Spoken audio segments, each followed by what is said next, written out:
አልሐምዱሊላህ ወሰላቱ ወሰላሙ ዐላ ረሱሊላህ። እንደገና ተመልሰናል። ያው ስለ ነብዩላህ ኑህና ስለ ህዝቦቻቸው ንትርክና ፍጥጫ በመግለጽ ላይ እያለን ነበረ ጊዜው ያለቀው። ከዛው እንቀጥላለን እና ነብዩላህ ኑህ አለይሂ ሰላም ነብዩ መሐመድና ህዝቦቹ ይመሰክሩልኛል ብለው በሚቀርቡበት ጊዜ ህዝቦቹ ደግሞ በዘመናችንና በሀገራችን የሌሉ ህዝቦች በእኛ ላይ ሊመሰክሩ አይገባም የሚል ተቃውሞ ያነሳሉ። ያኔ አላህ ደግሞ ህጉ አይከለክላቸውም። እነዚህ ሰዎች መጀመሪያ ብቃት አላቸው ወይ ለምስክርነት በቂ ግንዛቤ ያላቸው የላቸውም ነው የሚጠየቀው እንጂ የጊዜው ጉዳይ ችግር የለውም በፈለገው መንገድ መረጃውን ካገኙት ይላቸዋል ማለት ነው። ያኔ ይጠራሉ። ኡመተ መሐመድ በእንዲህ አይነት ጉዳይ በኑህና በህዝቦቹ መካከል የነበረውን ሁኔታ ለምስክርነት ተጠርታቸዋል። ስለዚህ ጉዳይ የምታውቁት ነገር አለ ወይ ሲባል አዎን ይላሉ ማለት ነው። ይህ ጊዜ እነሱን ደግሞ ማጣሪያ ያው ዝም ብሎ አዎን ስላለ ማንኛውም ዝም ብሎ ቅጥረኛ ወይም ውሸታም መሰክራለሁ ሊል ይችላል። ስለዚህ ለነሱ ማጣሪያ ምን ይሆናል? ወተኩነ ረሱሉ አለይኩም ሸሂዳ፣ መልእክተኛው ኃላፊነትን ተወስዳለህ ወይ ህዝቦች በዚህ ጉዳይ እናቃለን ስለ ቀውሙ ኑህ ብለው ሊመሰክሩ ነው። አንተ ለዚህ ጉዳይ የመመስከር ብቃት አላቸው የኔ ህዝቦች ብለህ ድጋፍ ትሰጣቸዋለህ ወይ ተብለው ይጠየቃሉ ማለት ነው። እሳቸው ማወን እሰጣለሁ ኃላፊነትን ወስዳለሁ የኔ ቀውሞች በትክክል ስለ ነብዩላህ ኑህና ስለ ህዝባቸው በቂ መረጃ አላቸው ብለው ምስክርነት ይሰጣሉ። ተዝኪያ ይደረጋል ኡመቱ ማለት ነው። ያኔ መስክሩ ይባላሉ። ሊመሰክሩ ሲቀርቡ አሁንም ማጣሪያው ይቀጥላል። ለመሆኑ እናንተ ተቃዋሚዎቻችሁም እንዳነሱት በመሰረቱ በእነሱ ዘመን አልነበራችሁም፣ በእነሱ ሀገርም አልነበራችሁም። በመካከላችሁ በጣም ሩቅና ሰፊ ጊዜ አለ። ጫፍና ጫፍ ላይ ያላችሁ የመጀመሪያው ረሱል ኑህ ነው፣ የመጨረሻው ረሱል የእናንተ ነብይ ነው። በመካከላችሁ ብዙ ኡመሞች አልፈዋል። እናንተ የሁሉ ክፍተት እያለ ለዚህ ጉዳይ እንዴት እናቃለን ብላችሁ ትነሳላችሁ ይላቸዋል ማለት ነው። እናቃለን፣ ይሄ ክፍተቱ እንዳለ እናቃለን፣ ምንም ብንራራቅ ለዚህ ጉዳይ ግን በቂ መረጃ አለንና ነው ይላሉ። እንዴት ብላችሁ አገኛችሁት መረጃውን በሚላቸው ጊዜ በእኛ ነብይ ላይ ያወረድከው ቁርአን ያንተ ቃል ነው ወይስ ይሉታል ማለት ነው። አዎን የኔ ቃል ነው። ስለ አንተ ተዋሻለህ? እኔ አልዋሽም። ስለዚህ ነግረህናል፣ አንተ ካንተ ምንጭ ተነስተን ነው ያ ቁርአን ያለውን ተመርኩዘን ነው የምንመሰክረው ይላሉ ማለት ነው። ጊዜ በቃ ተቀብለዋለሁ ይላል አላህ Subhanahu Wa Ta'ala። በዛ መሰረት ያው ነብዩላህ ኑህ እና ቀውሞቻቸው ሱረቱ ኑህ ላይ ራሱን የቻለ ምዕራፍ አለን አይደለም እንደ ስለነሱ ታሪክ ምን እንደተደራረጉ ያተዘሩና ወደ ወላ ሱአን ወላ ወሰያሉ ሲደነፉ እንደነበረው። ከዛም በረጃጅሙ ሱራ ስንት ጊዜ ነው ቂሳቸው ተመልሶ የመጣው? በብዙ ሱራዎች ነው የነብዩላህ ኑህ ተነክ ዘመኑ ሳይቀር ፈለቢተ ፊህም አልፈ ሰነቲን ኢላ 50 ዓማ የሚለውን ሁሉ አስጨብጦናልና ይሄ ነገር የአላህ ቃል እስከሆነ አላህ ደግሞ የማይዋሽ እስከሆነ ድረስ ነብዩ መልእክቱን እስካደረሱ ድረስ እኛ የዘበን ክፍተት ችግር የለውም። ያንተን ቃል ተንተርሰን ነውና ይሄን ነገር የመሰከርነው በሱ በኩል ያወረድኩት የኔ ቃል አይደለም ታልካውን ብቃት የለንም እንወድቃለን። ይሄ ከሆነ ግን ምንጩ አንተ ነህና በዚህ ላይ ተመርኩዘን ነው የመሰከርነው ሲሉ ይቀበለዋል፣ ያጸድቀዋል ማለት ነው። ወደ ቀውሙ ሙሳም ስትመጣ እንደዛው ነው። የነ ፊርዓውንና የበኒ እስራኤሎች ቂሷ በቁርአን ከማንኛውም ቂሷ በጣም በስፋት ነው የተነገረው ቁርአን ውስጥ። ያን ነገር ተመርኩዘህ በእነ ፊርዓውን ላይ ተመሰክራለህ ማለት ነው። እና እንዲሁ እያለ እንግዲህ በሁሉም ኡመሞች ላይ ይመጣል የምስክርነት ሂደቱ። ይህንን እድል የሰጠሁት ለነዚህ ኡመቶች ነው አለ አላህ Subhanahu Wa Ta'ala። ይህ እድል እንግዲህ እንደ ሰው ግምት ቢሆን ኑሮ መሰጠት ያለበት ቢያንስ በጎረቤት በቅርብ ዘመን እና በአካባቢ ለተላኩት ኡመሞች ነበረ። ተነብዩላህ ኑህ በኋላ ቀጥለው የመጡት እነማን ናቸው? እነ ነብዩላህ ሁድና እነ ሷሊህ ነበሩ። የነሱ ኡመሞች ነበሩ። የነሱ ኡመሞች ለመመስከር ብቃት የላቸውም ብዙዎቹ። ለምን? እነሱ ራሳቸው ወደ መዋላ እንቀበልም ብለው ማለት ነው። ወአማ አዱን ፈሃደናሁም ፈስተሐቡል አማ አለል ሁዳ እያለ ነው። ከዛም ሌላ ያሉት ለዚህ ደረጃ ብቁ አይደሉም ብሎ አላህ ለመጨረሻው ኡመት ነው እድሉን የሰጠው። ይሄንን ሰጠናችሁ በሚል ጊዜ ይሄ ደግሞ በጣም የሚያንገበግብ ነው። ምክንያቱም በኒ እስራኤሎች አላህ Subhanahu Wa Ta'ala ነህኑ አብናኡላህ ወአሂባሁ የሚሉ ጎበዞች ናቸው። የአላህ ልጆችና ወዳጆች እኛ ብቻ ነን፣ ከኛ ውጭ ያለው እንደው ሰው ነው እንጂ ምንም ዋጋ የለውም ይሉ ነበር። ስለዚህ ባይገርማችሁ ዋጋ የሌላችሁ እናንተ ናችሁ። እነዚህኞቹ የናቃችኋቸውማ የትና የት ቀድመዋችሁ ሄደዋል፣ በእናንተ ላይ ምስክርነት የሚጠሩት ነገር እነሱ ናቸው በማለት የበለጠ እንደገና እንዲናደዱና እንዲበሳጩ ይሄን መርዶ ነገራቸው ማለት ነው። ሊተኩኑ ሹሃዳ አለናስ ወየኩነ الرسول عليكم شهيدا መልእክተኛው ነብዩ አለይሂ ሰላቱ ወሰላም በእኔ ኡመቶች ላይ ኃላፊነትን ወስዳለሁኝ እነሱ ለምስክርነት ብቁ ናቸው ብሎ ይመሰክርላችኋል፣ ተዝኪያ ያረጋል። እናንተ ደግሞ ከዛ ተነስታችሁ የምታቁትን መልስ ትሰጣላችሁ። እኔም ደግሞ አቀራረባቸው ትክክል ነው ብዬ ቀበለዋለሁኝ። ይሄንን ደረጃ ለእናንተ እንጂ ለማንም አልሰጠሁም። የት ነው የነሱ ታላቅነት ታዲያ ይላል ማለት ነው። ወማ ጃአልና القبلة التي كنت عليها አንተ ደግሞ ቀደም ሲል የነበርክባትን አቅጣጫ የስግደት አቅጣጫ ህጋዊ አቅጣጫ አላደረግናትም ኢላ ሊነዕለመ መን የተቢዑ الرسول ممن ينقلب على عقبيه መልእክተኛውን የሚከተለውንና እንደገና ተጠራጥሮ ወደ ኋላ በተረከዙ ላይ የሚያሸገሽገውን ልንለየው እንጂ ለሌላ አልነበረም። ቋሚ ቂብላ እንዲሆን አይደለም ያደረግነው መጀመሪያውንም ማለቱ ነው። ማለት ምንድነው? ለፈተና ነው። መጀመሪያ አንተ የአባትህ የነብዩላህ ኢብራሂም ቂብላ ነው የተፈጠርከውም እዛው አካባቢ ነው። መጀመሪያውንም ቋሚ ቂብላ ካዕባ እንደሆነ አቃለሁኝ፣ ግን ለተወሰነ ጊዜ ወደ ቤተል መቅዲስ ዙር ያልኩህ ሰዎችን ለመፈተን ፈልጌ ነው ይላል ማለት ነው። ለምን ወደ መዲና በመተሄድ ጊዜ በመዲና ዙሪያ ያሉ የሁዶች ቂብላቸው ቤተል መቅዲስ ነው። ስለዚህ አንተ የመግባኛ ነጥብ ይዘህ እንድትቀርብ ነው። እናንተ አህለል ኪታቦች ናችሁ፣ የቀደምት መጽሐፍ ባለቤቶች ናችሁ፣ ባለ ሃይማኖት ናችሁ። እናንተ ጋር ቅራኔ የለንም። እነዚህ ምንም የማያውቁ መሀይሞች ጣዖታውያን ናቸው እንጂ ያስቸገሩት፣ እናንተማ የአንድ ጌታ አገልጋዮች ነን፣ ምንም ችግር የለም።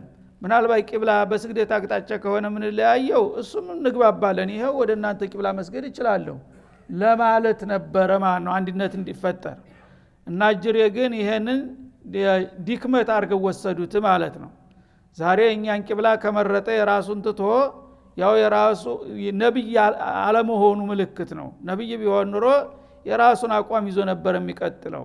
ወደኛ ከመጣ ግን ፖለቲከኛ ነው። ፖለቲከኛ ሁሉ ጊዜ ተቃዋሚዎቹ የሚይዙትን አቋም ይገመግምና በዚህ ነጥብ ላይ መጋፈጥ አያዋጣኝም፣ እዚህ ላይ መግባባት አለብኝ ብሎ ወደዛ ሸብከክ ይላል ማለት ነው። እንደዛ ሊያረግ ፈልጎ እንጂ እውነት አላህ አዞት አይደለም ብለው ችግር መፍጠር ጀመሩ ማለት ነው። ያነ ወትሮም ይሄን እንዲሉ እኮ ነው እንዲያረኳቸው አላህ። እና ዝም ብለህ ወደ ካዕባ ብትቀጥል ኑሮ የዛ ጊዜም በሌላ በኩል እንደገና ደግሞ ሊከራከሩ ነበር። የመጨረሻው ነብይ ወደ እናንተም ቂብላ ለተወሰነ ጊዜ ይሰግዳል ብሏልና ተውራት፣ አንተ ግን ባለህበት ነው የቀጠልከው ብለው ሊከራከሩ ነበር። ያ ግን ያዋጣቸው ነበር፣ ምክንያቱም ተውራት ላይ ጥቅሳለና ማለት ነው።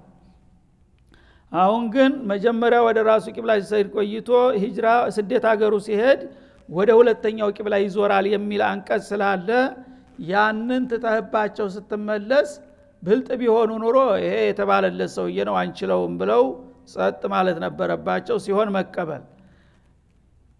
እነሱ ግን ያን ነገር እንደማያውቁ ሆነው ማወላሁም አን ቂብለቲሂም التي كانوا عليها እያሉ ማብጠልጠል ጀመሩ። ከፈለጋችሁማ እናንተ ናችሁ ወስላቶቹ፣ እሱማ አድርግ የተባለውን ነው ተናንተም ዛሬም እያደረገ ያለውና እናንተ ምን ነካችሁ? እውነቱን እያወቃችሁ እንደገና ያልተሳሳቱት ሰዎች ስተተኛ አስመስላችሁ ምስሏቸው ሲል ምስጥሩን አጋለጠ ማለት ነው።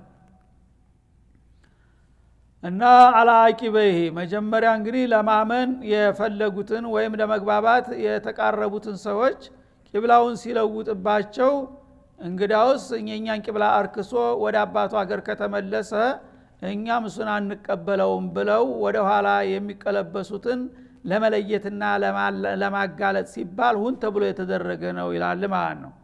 ወኢን ካነት ለከቢረተን ኢላ አለ الذين هدى الله እነዚህ ላይ ሙኸፈፋ ምን الثقلانات وانها كانت ነበረ ወኢን ካነት የሚለው ብትሆን እንኳን ተብሎ እንዳይተረጎም ማለት ነው። ወኢንها كانت ይቺ የቂብላ ለውጥ ማለት ነው። ወኢነ التحويل القبلة من الكعبة إلى البيت المقدس ثم من المقدس إلى مكة የቂብላ መለዋወጥና መገለባበጥ ስርዓት ለከቢራ ከባድ ነው ይሄ ለውጥ ኢላ على الذين هدى الله ቀናውን መንገድ በመራቸው ሰዎች ላይ ካልሆነ በስተቀር አላህ ሂዳያ የሰጣቸው ሰዎች ጉዳያቸው አይደለም። እኔም እኮ የምፈልግብኝ ጌታዬን መታዘዝ ነው። ዛሬ ወደዚህ ስገድ ካለኝ እሰግዳለሁ፣ ነገም ወደዚህ ስገድ ካለኝ እሰግዳለሁ። ምን ችግር አለው?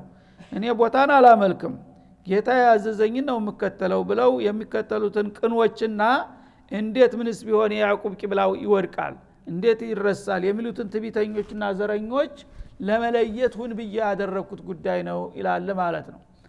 ወማ ካነ አላሁ ሊዩዲዓ ኢማነኩም ከዛ አያይዞ ደግሞ ሌላ ሹብሃ አመጡ ማለት ነው። ይሄው እናንተ አሁን ተናንተና ወደኛ ቂብላ ስትሰግዱ ነበረ። ከናንተ አባላት መካከል ወደዛ በመስገድ ላይ ያለ የሞተ አለ። እነዛ የሞቱ ሰዎች ያው ዛሬ ወደዚህ ወደ ካዕባ ተመለሳችሁ ይሄኛው ትክክል አልነበረም ብላችሁ አቋም ማስተካከላችሁ ነው እናንተ። ስለዚህ በዛ ቂብላ ላይ ተጠምደው የሞቱ ሰዎች ከንቱ ናቸው፣ ሶላታቸው ዋጋ የለውም እንደ ማለት ነው የሚል ደግሞ ውዥንብር ፈጠሩ ማለት ነው። ያን በሚፈጥሩ ጊዜ ለዛ መልስ ሰጠ አላህ Subhanahu Wa Ta'ala። ወማ ካነ አላሁ ሊዩዲዓ ኢማነኩም አላህ ኢማናችሁን የሚያባክን አይደለም ማለት ሶላተኩም ማለት ነው። እዚህ ላይ የተፈሰረው ኢማነኩም ማለት ሶላተኩም ለአነ ሶላት ሚዕያሩል ኢማን የኢማን መለኪያ ማረጋገጫ ናትና ማለት ነው። እና ምን ችግር አለው? እነዛ እኮ በወቅቱ ወደ ቤተል መቅደስ ዙሩ ተብሎ በተሰጠው ትእዛዝ መሰረት ነው ሲሰግዱ የቆዩት። አጀላቸው አልቆ ተመለወጡ በፊት ከሞቱ ወደዛ በኩል ሲሰግዱትና የቆዩትን ሶላታቸውን አላህ ውድቅ አያረግባቸውም፣ ተይዞላቸዋል። ምንም ችግር የለም። ተቁላህ መስተጧዕቱም ነው። በጊዜው ትእዛዙን አክብረው እስከሰገዱ ድረስ አሁን ያ ቂብላ ተሽሯልና በዛ ስግደት ያለፉ ሰዎች ዋጋ የላቸውም የሚሉት ደግሞ ይሄ ሌላ ተንኮል ነው ለእናንተን ውዥንብር ውስጥ ለመጨመር። አላህ ግን Subhanahu Wa Ta'ala የወዳጆቹን ስግደት ከንቱ አያደርግባቸውም፣ ተቀብሏቸዋል አለ። ኢነላህ ቢናስ ለረኡፍ ረሂም አላህ በሰዎች እጅግ አዛኝ ሩሩ የሆነ ጌታ ነውና ሰዎች በሚችሉት መጠን የጌታቸውን ትእዛዝ ታከበሩና የሚፈልግባቸውን ካደረጉ የማይችሉትንና ያልደረሱበትን ነገር ካላደረጋችሁ ተብለው አይወነጀሉም ወይም ወረታቸው አይቀማም ማለቱ ነው። በመልክ እንግዲህ በዛ እየሰገዱ የሞቱትን ሰዎች አላህ እንደተቀበላቸው መሰከረላቸው። ሁል ጊዜ ጥላት አንተ በጎረጎረህ ቁጥር የበለጠ ይጠቅምሃል ማለት ነው። ይሄ እንግዲህ አጀንዳ ባይነሳ ኑሮ እነዛን ሰዎች ይቀበላቸው አይቀበላቸው አልታወቀም ነበር። ግን ይሄን በማንሳታቸው ባይገርማችሁ እነሱንማ ተቀብያቸዋለሁ ብሎ ተነጭራሹ ለነዛም ዋስትና አገኙ ማለት ነው። ምስክርነት በተሰብም እዛ አዝኖ ነበረ። አይዟችሁ የነሱ ሶላት ዋጋ ቢስ አይደለም ተቀብለዋለሁ አለ። ስለዚህ አንተ ጌታ ጋር ከሆንክ የጌታን ፍቃድ ካከበርክ ወደክበት ውደክ ምን ችግር አለው? በማንኛውም መልኩ የጌታ ታዛዥ ሆነህ መገኘት ብቻ ነው። በዛ ሁኔታ ላይ ከተገኘህ አንተ የምትችለውንና የማትችለውን ያልደረስክበትን ነገር ካላደረክ ተብለህ አትጠየቅም ማለት ነው።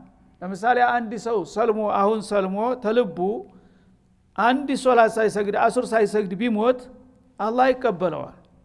በመስለሙ ብቻ ያለፈውን ወንጀል አልእስላሙ የጁቡ ማቀብለህ ያለፈውን ወንጀል በሙሉ ይምርለታል። የሚመጣው ግዴታ ግን ወቅቱን ጠብቆ ነው የሚመጣው። ሶላት አሳለፍ ካላሳለፍክ የሚባለው የሶላት ወቅት ደርሶ ሳይሰግድ ከቀረ ነው። እና ያለፈው ወንጀል በሙሉ ለሸሃደተን ሲናገር ግልፍፍ ብሎ ወድቋል። ግን አሱር ሳይደርስ ሞተ። ይሄ ሰው ንጹህ ነው፣ ምንም ችግር የለበትም ማለት ነው። ምናልባት ከኛ ከሙስሊሞቹም የበለጠ ሊሆን ይችላል። እኛ ሙስሊሞች ሆነን ያበቃ በብዙ አመታት ብዙ ወንጀሎች አፍርተናል። እነዛ ወንጀሎች ይማሩ አይማሩ አናቃቸውም። እሱ ግን ዶማን ተሰጥቶታል። ተልቡ የሰለመ ሰው እቀበለዋለሁ ብሏል አላህ። የ40 አመት የ50 አመት ወንጀሉ በ4 ደቂቃ አልቋል ማለት ነው። አዲስ ደግሞ እንዳይመዘገብበት ገና እዚሁ አልመጣም፣ ግዴታ ላይ አልተፈተነም። ስለዚህ እንደዚህ ነው ጌታ ሙዓመላ የሚያደርገው ማለት ነው። እና ጅሬ ግን ይሄን ያወቁ ወደ 17 ወራት ወደ ቤተል መቅዲስ ሲሰግዱ የቆዩ ሰዎች ህገወጦች ናቸውና እነሱ እንግዳውማ ዋጋ ቢስ ናቸው ብለው ሲተቹ አይምሰልህ ወማ ካነ አላሁ ሊዩዲዓ ኢማነኩም አላህ ኢማናችሁን የሚያጠፋ አይደለም ለምንድነው ውድቅ የሚደረገው በእኔ ትእዛዝ እኮ ነው የሰገዱት በእኔ ትእዛዝ ከሰገዱ ድረስ እነዚህን ሰዎች አላህ በርህራሄው ተቀብሏቸዋል ምንም ችግር የለባቸውም ሲል መልስ ሰጠ ከዛ በኋላ ቂብላው እንዲለወጥ የሆነበት እንግዲህ የተለያዩ ምክንያቶች አሉ ማለት ነው አንደኛ አላህ ለህክማው ትቢተኞችንና ዘረኞችን ወይም ቀናኤዎችንና ትክክለኞችን ሊለይበት ነው ፈተና ነው ይሄን ያደረኩት ብሎ ነበር ሁለተኛው ምክንያት ደግሞ ከነብዩ በኩል የነበረ ምክንያት አለ ይሄ ቂብላ እንዲመረጥ ያደረገው ምን አለ ቀድ ነራ ተቀልበ ወጅከ في السماء አንተ ፊትህ በየለቱ ወደ ሰማይ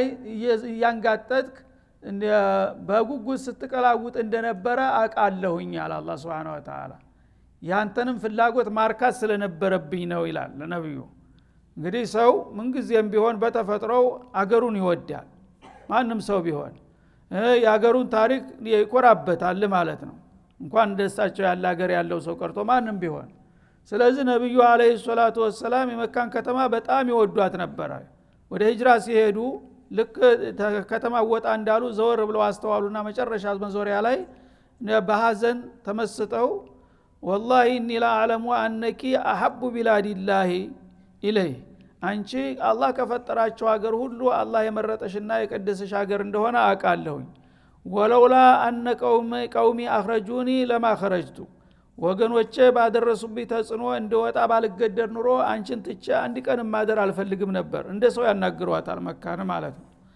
ግን ምን ይሆናል ታቅሜ በላይ ስለሆነ ይቅርታ አድርጊልኝ ጨክነ ተተኛ ሄድኩኝ እንዳትይ ሁኔታው አስገድዶኝ ነው ይላሉ ማለት ነው ከዛ በኋላ አላህ ኢነ الذي فرض عليك القرآن لرادوك الى معاد ስሜታቸውን አየና አይህንን ቁርአን ላንተ ያወረደልህ ጌታ እስላምን ያጎናጸፈ ጌታ ችግር የለውም ተትንሽ ጊዜ በኋላ ወደ አገርህ መልሰሃለሁ ብሎ ቃል ገባላቸው ማለት ነው በዛ መሰረት እንደገና ደግሞ የቂብላው መዛወር በጣም ተሰማቸው ቢያንስ እንኳን ወደ አቅጣጫው እንኳን ዝሬ መስገድ አይፈቀድልኝም የሚል ስሜት አደረባቸው ማለት ነው ግደለም ያው ዝም ብለህ እኔ ያልኩህን ስማ አላቸው ማለት ነው ስለዚህ ሙሉ በሙሉ አላቃ ተቆረጠ ማለት ነው መጀመሪያ ታገሪቱ መውጣት አይፈልጉም ወጡ እንደገና ደግሞ በስግደት አቅጣጫውን እንኳን ይዘው እንዳይሰግዱ ወደ ቤተል መቅዲስ ገር ተባለ ካዕባን ወደ ጀርባተው ሲባል በጣም ተሰማቸው ማለት ነው እንቢ ማለት አይችሉም የጌታን ትእዛዝ ማክበር አለባቸው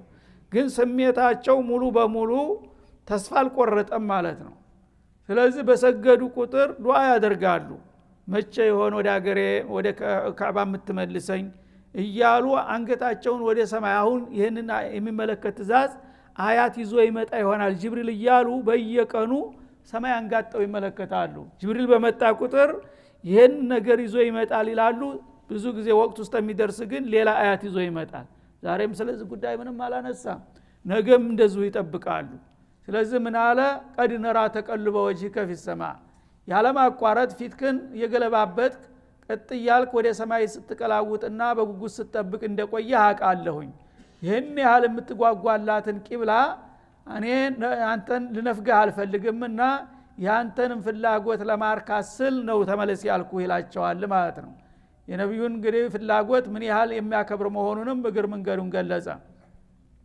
በመሆኑም ፈለንወሊየነከ ቂብለተን ተርዳሃ ካሁን በኋላ አንተ የምትወዳት ወደ ሆነች አቅጣጫ በእርግጥ እንመልሰሃለን ወትሮም ያንተ የጌታ ትእዛዝ ሆኖብህ እንጂ ካዕባን መልቀቅ አትፈልግም ነበርና ወደ አንተ ምርጫ እንመልሰሃለን ይላቸዋል ማለት ነው እና እሳቸው የሚፈልጓትና የሚናፍቋት ካዕባ ነበረችና ወደዛ በእርግጥ መልሰሃለሁ አላቸው በላ መልቀሰም አክዶ ፈወሊ ወጅሃከ ሸጥረ المسجد الحرام በዚህ መሰረት አሁን ወቅቱ ደርሷልና ካሁን በኋላ ቤተል መቅዲስን ትተህ ወደ ተከበረው መስጂድ አቅጣጫ ፊትክን ታዞራለህ አላቸው እና አልሐራም የሚለው ቃል እዚህ ላይ ክልክል ማለት አይደለም እንደተለመደው ሐራም ሲባል መምኑዕ ነገር አርገን ነው የምናውቀው የአረበኛ ቋንቋ አንዱ ቃል ብዙ የተለያየ ትርጉም ይኖረዋል እዚህ ላይ ቤተል መስጂድ አልሐራም ማለት አልመስጂድ አልሙህተረም ማለት ነው አልሙዓዘም ወይም አልሙቀደስ እንደማለት ማለት ነው። ወደ ተከበረው ቤት አቅጣጫ ፊትክን አዙር ከዛሬ ጀምረህ አላቸው። ወደ ተከበረው ቤት ማለት ከዕበተል ሙሸረፋ ማለት ነው። ወደዛ ፊትክን ማዞር ትችላለህ ካሁን በኋላ ተፈቅዶልሃል አላቸው አላህ Subhanahu Wa Ta'ala። ያነ ፈወሊ ወጅሃከ ስላለ ኺጧቡ በቀጥታ ለነብዩ ነው። ፊትክን ወደ ተከበረው መስጂድ ወደ ካዕባ አዙር ሲላቸው ነብዩ ትእዛዝ ፍቃድ መጣላቸው። እኛስ ወዴት እንስገድ ብሎ ኡመቶቹ ደግሞ ግራ እንዳይጋቡ ወሐይቱማ ኩንቱም አዩሃል ኡማ አለ። እናንተም ብትሆኑ በየትም ቦታ ከነብዩም ጋር ሆናችሁ ከሱም ውጭ ሆናችሁ በማንኛውም ዘመን በየትኛውም ሀገር እናንተም ኡመተል እስላም ከዛሬ ጀምሮ ፈወሉ ጁሃኩም ፊቶቻችሁን አዙሩ ሻጥረሁ ጃሃተል መስጂድል ሐራም ወደ ተከበረው መስጂድ አቅጣጫ። እናንተም አለቃችሁ ከዞረ ማን ተጠብቃላችሁ? እሱ ጋር አብራችሁ መዞር ትችላላችሁ። መጀመሪያ እሱ ያው ሲናፍቅ ስለነበረ ላንተ ስል ለማለት ነው እንጂ ትእዛዙ አጠቃላይ ነው። እናንተም እሱኑ ተከትላችሁ መዞር ትችላላችሁ ይላቸዋል ማለት ነው። እና ሸጥር ማለት ጃሃት ማለት ነው አቅጣጫ። እናንተም ከነብያችሁም ጋር ከሆነ ያው ኢማማችሁ ወደ ዞረበት ትዞራላችሁ። በአጋጣሚ እሱ በሌለበት ቦታና እሱ በሌለበት ዘመንም ቢሆን የነብያችሁ ቂብላ ተዛሬ ጀምሮ ወደ ካዕባ መሆኑ ተወስኗልና የትም ቦታ ብትሆኑ ኡመተል እስላም ወደ ተከበረው መስጂድ አቅጣጫ ዙራችሁ መስገድ አለባችሁ ይላል። ወኢነ الذين اوتوا الكتاب እነዚያ ደግሞ ቀደም ሲል ኪታብ ተሰጥተናል የሚሉት አይሁዶች ለያዕለሙን በእርግጥ ያቃሉ አለ። ላሚቱ እቺ መወጢአተል ቀሰም ትባላለች። ለያዕለሙን ለወላሂ ለያዕለሙን እንደማለት ነው። እነዚህ የቀደምት መጽሐፍ ባለቤት ተብዬዎች ደግሞ በክብሬ በግርማዬ ምሌ ነግራችኋለሁኝ ይሄ ለውጥ እንደሚካሄድ አበክረው ያውቁ ነበር አለ። ሱብሃንአላህ። እነዚህ ባለቤቶቹ አያውቁም መቼ እንደሚመልሳቸው ይመልሳቸው አይመልሳቸው ተስፋ ምኞት እንጂ አያውቁም ነበር ማለት ነው። ግን እነዛ ጥላቶቹ ከትንሽ ጊዜ በኋላ ለውጥ እንደሚመጣ ያውቁ ነበር። ያንን እያወቁ ምንድን መለሳቸው ምን ቀለበሳቸው እያሉ ያጨለጭላሉና ያብጠለጥላሉ። ደባቸውን ተመልከቱ። እነዛ እኮ የኪታብ ባለቤት ነን የሚሉት ይሄ ዛሬ የመጣው አዋጅ እንደሚመጣ በእርግጠኝነት ያውቁ ነበረ ይላል። አነሁ الحق من ربهم ከጌታቸው የመጣው ትክክለኛው መመሪያ ካዕበተል ሙሸረፋ ቋሚ ቂብላ ትሆናለች የሚለውን አበክረው ያውቁ ነበር በእርግጠኝነት ይላል ማለት ነው። ወመላሁ ቢጋፊልን አማ ያዕመሉን። ስለዚህ አላህ Subhanahu Wa Ta'ala እነሱ ከሚሰሩት ደባ የሚዘነጋ አይደለምና ይህን እያወቁ ነውና ለምንድነው የኛን ቂብላ ወደዛ የዞሩት እያሉ የሚኮንኑት? ግደለም በሚሰሩት ደባ ነገ እንገናኛለን እንተሳሰባቸዋለን ይላል ማለት ነው። ስለዚህ ትልቅ ፈተና ነበረ ይሄ ለሁሉም ኡመሞች ማለት ነው። የተወጣውም ተወጣ የወደቀውም ወደቀ በዚህ ፈተና። መጀመሪያ ስለዚህ ታሪክ በትንቢት የሚያውቁት አለል ኪታቦች ነበሩ። እውነትም ይሄ ሰውዬ እንደተባለው ነውና የአላህ መልእክተኛ ነው ብለው ይቀበላሉ ተብለው የሚጠበቁት እነሱ ነበሩ። እና ሙስሊሞቹ ደግሞ እንደውም ተቃውሞ ማንሳት ያለባቸው እነሱ ነበሩ። መካ ያሉ ያገራቸው ቂብላ እንደገና ተሽሮ ወደማያውቁት ሀገር ሲሄዱ ወዴት ነው የምትወስደን ያለው? የራሳችን ታሪክ ተተንና አርክሰን እንደገና ይሁዳ ተቀጥላ ታረገናለህ እንዴ ማለት የሚገባቸው ሙስሊሞቹ ነበሩ ማለት ነው። ግን እነዚህ ሙጢዎች በቀናኤ በመሆናቸው መጀመሪያ የአላህ ነብይ ነው የአላህ ነብይ አይዋሽም አላህ ደግሞ እኛን የሚጎዳ አይሰራም በሚል መልክ ወደ ወሰደብን ይወሰደን ብለው እጅ ሰጡ ማለት ነው። ግን ውስጡን ስሜቱ አለ። ለምንድን ነው የኛ ቂብላ የወደቀው ይሉ ነበረ በስሜታቸው ማለት ነው ነብዩም ጭምር። ስለዚህ አላህ Subhanahu Wa Ta'ala እነዛን ሰዎች የሚሉትን ለማሳጣት ነው። ወደኛ ቂብላ ዙሮ ከሰገደ ነገ ደግሞ የኛን ሃይማኖት ይቀበላል የሚል አሉባልታ ማስፋፋት ሲጀምሩ እንግዲያውስ ተስፋህን ቁረጥ እንደጭራሹ ቂብላህም ያውልህ ብሎ እንድመለሱ አደረጋቸው ማለት ነው። እና ይሄንን ተንኮላቸውን አላህ Subhanahu Wa Ta'ala ወመላሁ ቢጋፊልን አማ ያዕመሉን እነሱ እውነቱን እያወቁ እናንተን እንደ ጥፋተኛና እንደ ተወናባጅ አድርገው በመፈረጃቸው በሚሰሩት ደባና በዱለታቸው እኔ ይጀላቸዋለሁ ዋጋቸውን ያገኛሉ ሲል ዛተባቸው። هذا وصلى الله وسلم على النبي وعلى اله وصحبه